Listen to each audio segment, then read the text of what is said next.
Now, we want to talk about how we are doing, the current weather for industry in Ghana. But let's start with an assessment or rating in terms of where we are. Now, they say it's the 4th industrial revolution, but many countries are already moving to the 5th industrial revolution, which is like you incorporating human and robotics and all that. We started from mechanization to automation to electrification. Where do you think Ghana is? Are we at the 1st, 2nd, 3rd? Because I feel like we're always playing catch-up, right? Where would you situate Ghana's industry? For me now, I think Ghana is now moving. We are now seriously, taking off. From where? From mechanization, automation. So let's for now. Let me just make it this point. See, I'm talking about a situation where there's no country, any first world country in this world, that didn't focus on industrialization or that didn't decide to work hard on industrialization. So all these countries have succeeded or gotten to this stage because of industrialization. America is America because of industrialization. Japan is Japan because of industrialization. And so Ghana has gotten to a stage where we have come to the realization that that is the only hope for us as a country. Now, so we've only now discovered that because industrialization holds the key. We have started moving very fast. Okay. Hitherto, we were not so much, as far as Nkrumah saw this in at that time, we're talking about that era. That era is different from the current era, where things are done different. We are talking about now robots working. Yeah, the Internet of Things. We are talking about, focus so much on digitalization. These are things that is making the industrial sector a good sector now. So we are talking about a situation where you'll be able to create a lot of jobs. So when we get to the when we get to the 24-hour economy, I'll make a point that there's a need for us to see industry now as our only hope. Do you know why? Because that is the only system or only sector that can create a lot of jobs. Yeah. That we can focus so much on export and generate more to support what Good Board is doing. Nkrumah saw this long ago. Government after government didn't see it. And that's why now it looks like we have to now begin to play catch-up. Maybe at that time, when we started, maybe we didn't do it well.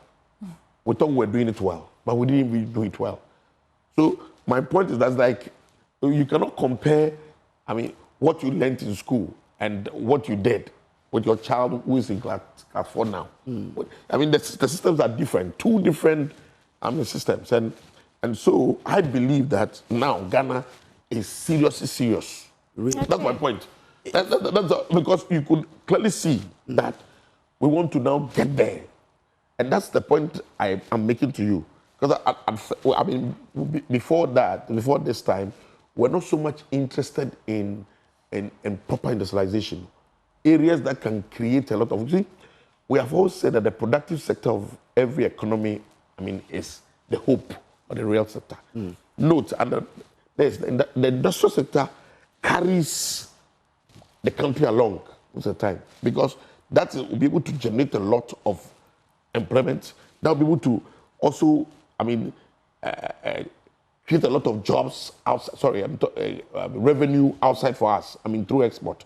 And so, if we're able to do more, we'll be able to export more and generate more foreign exchange to support our country. So, I believe that now we seem serious. Okay, so you were a deputy minister at the Trade Ministry, so we can ask this. Once you say we seem to be serious, what is Ghana's long-term industrialization strategy? And how aligned is it with the African Continental Free Trade area? So now the African Continental Free Trade, I always say that has come to stay. It is the hope for Africa. I just want to make this clear before we even move into where we are here, where we are, and where we want to get to.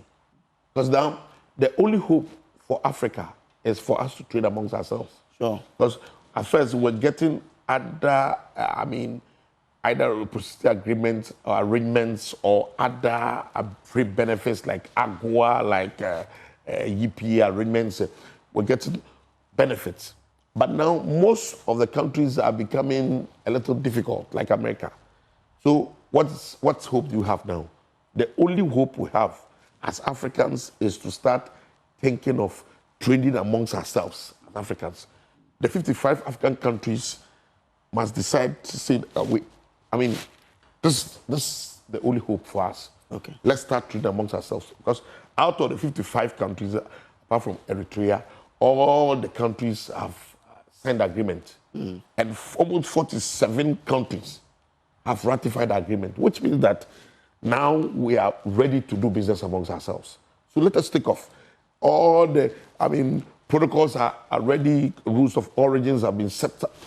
Clearly, the African continent is ready to help Africa. Okay. And that is why I believe that we have to stand up.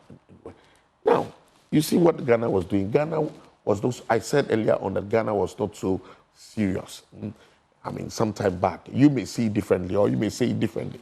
But now I'm talking about the situation where now you can see, you were at the automobile summit. You could see seriousness. You could see the zeal to make the policy work. That's what I'm talking about. Because I was part of the policy.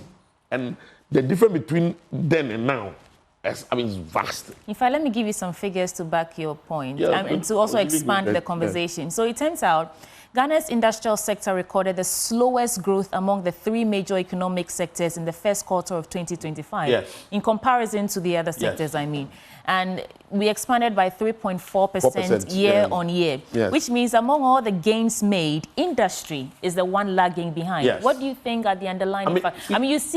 You're actually saying that we are doing well in the extractives. Okay, you go on. Yeah. No, because we are doing well. See, if you don't take it, we are doing well in the extractives. Mining, for example, is all fall under that sector, the productive sector. So you may see industry not growing to the, but in terms of the reality, space. Now let me give you figures. When we started even the automobile industry, we're not even doing up to 1,000 cross-board. 1,000 vehicles. 1,000 units. EVs. Yes, assembled in Ghana. But if you're now doing numbers, we are now doing, within a space of, let's say, 4 years or 5 years, we are now doing almost about 4,000. We are getting there. We are sure we're able to end the year at 6,000. So that gives us some hope. That's the point I'm making. So I'm looking at a situation where now the system is, and we're also bringing new laws, legislation to back, like ceramics, for example. We have only 3 companies, ceramic companies in Ghana. Only 4 doing well. These are companies that are doing extremely well. Yeah. They are even producing under demand. And still, we are still encouraging importation of these products to compete with the ones that are being manufactured locally. That's why I asked, what are long-term strategies? No, I was just going to, because I had, my point is that I wanted to just develop the point to that side. That's fine, yeah. That we are going to a point where we are sure that Ghana has gotten there. So we don't have a choice but to expand the local businesses. And how do we expand? How do we expand? How do we grow? By encouraging them to do business. We have to provide legislation to restrict export. So the future of industry now is for us as government to show so much interest, through incentive arrangement, good incentive arrangement, by offering incentives that can stimulate demand, that can create a lot of opportunities for jobs. Then government must also show interest in off-taking these goods that are manufactured in the system. So I've become an advocate for these locally manufactured goods. That if government is procuring, let's say, 1,000 vehicles for all MDAs, within a year or across, maybe let's say in the space of 2 years, government can decide to get these cars for the cars that are assembled in Ghana. If government is thinking of giving every girl child sanitary pad, government should be able to get it from companies, only 2 companies that are operating in Ghana. Government should be able to get it from them. So that will make the industrial sector, bright. That will give them a very good future. That's what I'm talking about. You mentioned the incentives for local companies. Yeah. Why is it that it looks as though we are good at, talking, But when it comes to the action, it's less. I'm saying this because I know of companies which are into agri companies, let's say, and they were importing machinery into this country. You know, they are entitled to some, what do you call it? A tax. Yeah. They had to struggle right to the Ministry of Finance. It never came. They had to bring real cash to bring those equipment into the country. So really, why are we love to talk, but when it comes to the action, that's the problem. And that is because, you know, I also worked as a CEO of Ghana Free Zones. So I am an incentive-oriented person. I believe in that.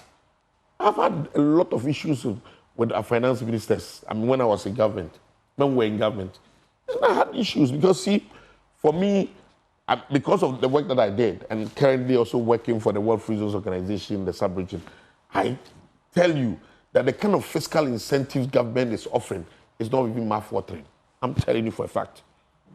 I always set examples, like, let me give you an example, maybe through the free zones, for example. Like, in Ghana, Ghana Free Zones Authority gives people who come to do business here, they give you 10 years tax holiday. Corporate tax 25%, tax 10 years tax holiday. And so after 10 years, you pay 15% instead of 25%. Go to Cote d'Ivoire. 10 years tax holiday, after 10 years, you pay 1%. So now they can easily lure a lot of our industry businesses in the country. So the point I'm making is that you cannot do business. You cannot create a very good industrial sector without incentives, without being incentive-oriented person or government. Government must show interest in that. So why are we not doing it? That's the point. I mean, we are supposed to do it. I can't say we are not doing it. Do you think...